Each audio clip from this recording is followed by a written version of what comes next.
السلام عليكم ورحمة الله وبركاته. أهلا بكم في هذه القناة. سوف نقدم لكم اليوم فيديو احترافي.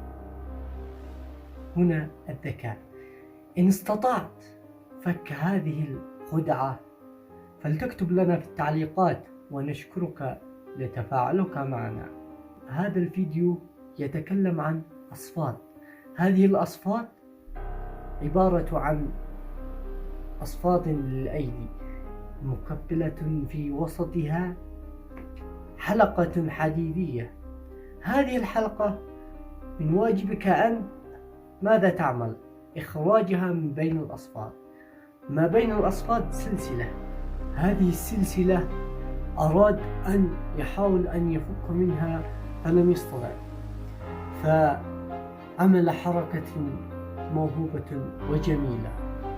ركزوا كيف عمل وسوف نعود للشرح.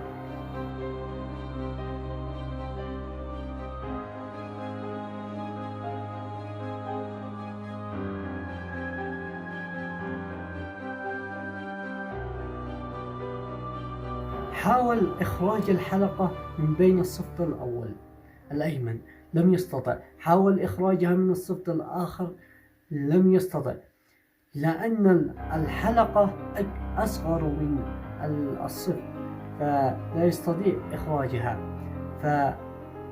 فحاول في فكرة جميلة أن يخرجها.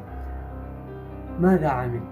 رأى أنه يستطيع تدويرها كيفما يريد لأن في وسطها سلاسل، فعمل شكل إكس، فأنزل الحلقة إلى ما بين الصفطين. بعدما أخرجها من الصفطين استطاع إخراجها بكل سهولة.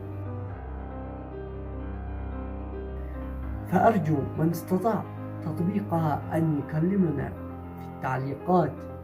وهذا ما عندي، وأرجو أنكم تدعمونا باللايك والاشتراك لكي نستمر في نشر المزيد إن شاء الله. كان معكم أخوكم رعد العصري. السلام عليكم ورحمة الله وبركاته.